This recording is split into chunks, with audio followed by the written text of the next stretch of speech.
Hello, hi, mabuhay! I'm Francine, taking Bachelor of Science in Tourism Management. This is a day in my life.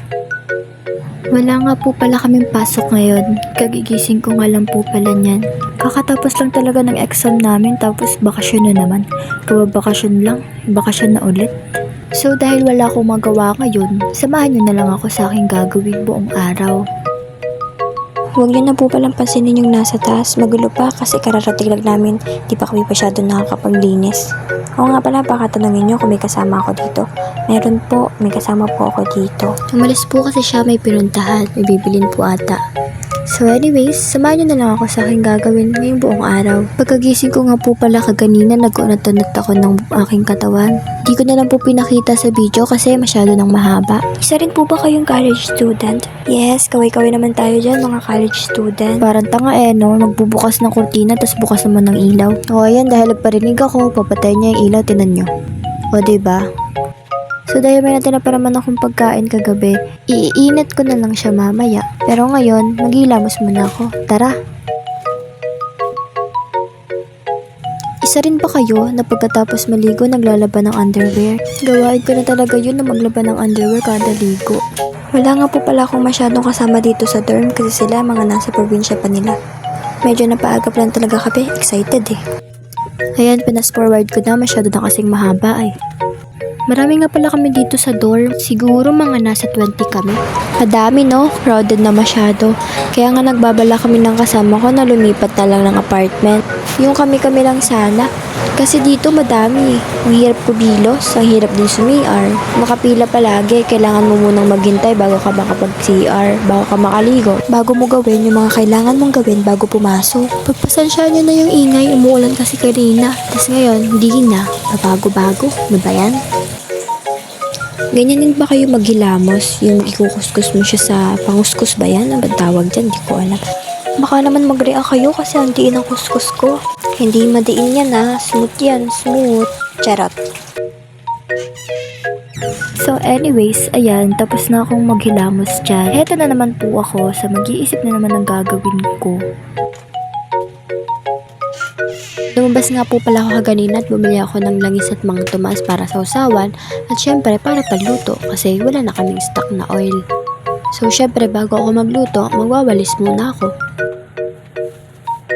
Maliit lang tong kwarto na tinutuluyan namin. Kaya ganyan ako po talaga ako sa pagwawalis kasi baka mauntog ako dun.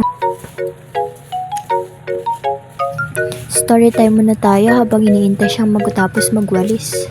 Alam niyo ba yung sakit na OCD? Kilala niyo si Capri sa PBB? Ganun-ganun ako pag minsan, yung hindi ka mapakali kapag magulo yung nakikita mo. Yung as in kahit maayos na aayusin mo pa, basta lang maging perfect sa tingin mo.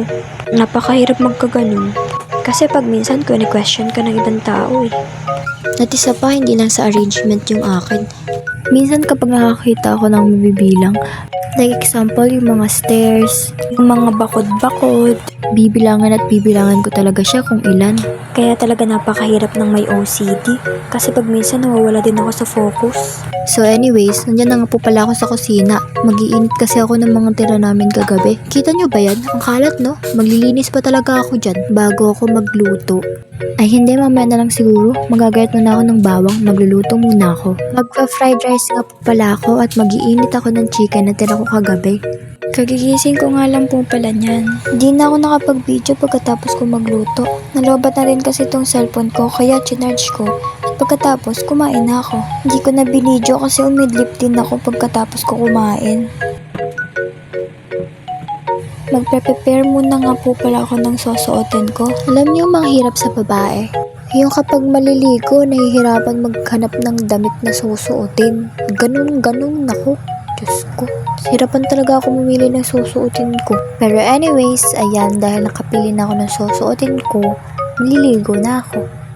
Ayan no, kita naman yung struggle ko dyan sa pagsara niyang cabinet na yan. Ano ba yan? Munti ko nang makalimutan kumuha ng habon ko. Hoy, hindi sponsor yan, wag ganun. Pero baka naman, you glow babe. Hindi, charot.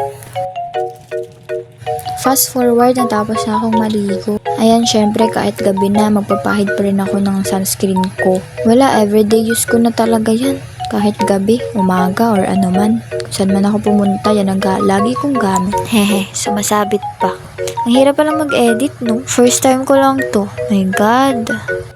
Ayan, nag-lip balm pa. Pero mamaya mag-lip tint din naman. Bakit parang dinadog show ko yung sarili ko? Hello, grabe naman si self. Yeah, charot. Lalabas nga pala ako mamaya. Nag-crave kasi ako sa buldak.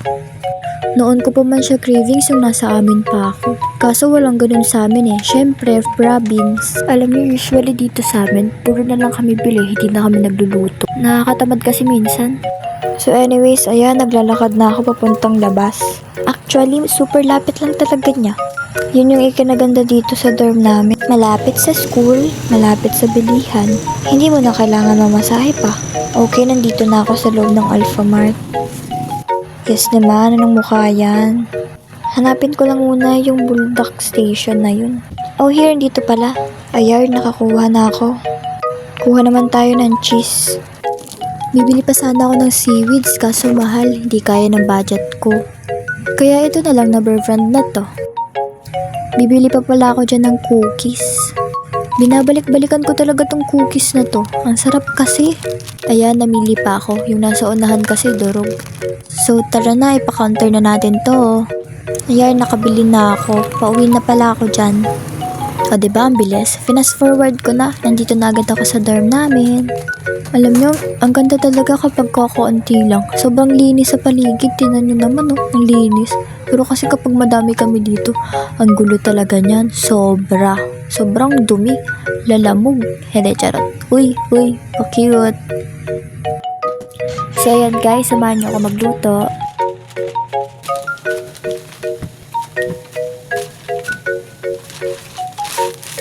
Pinapakita pa isa-isa eh. Pinakita naman na yung unang video. Ahili yarn. Charot.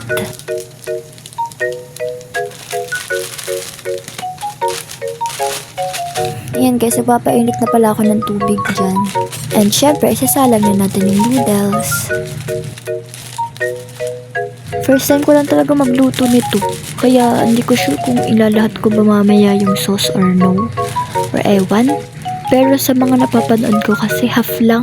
Kasi nga mahalang yan eh. Mamaya umiyak na lang ako sa sobrang halang eh. Okay guys, siguro let's wait na lang hanggang sa maluto. And ayan, luto na. Please like and share and follow me for more videos. Thank you.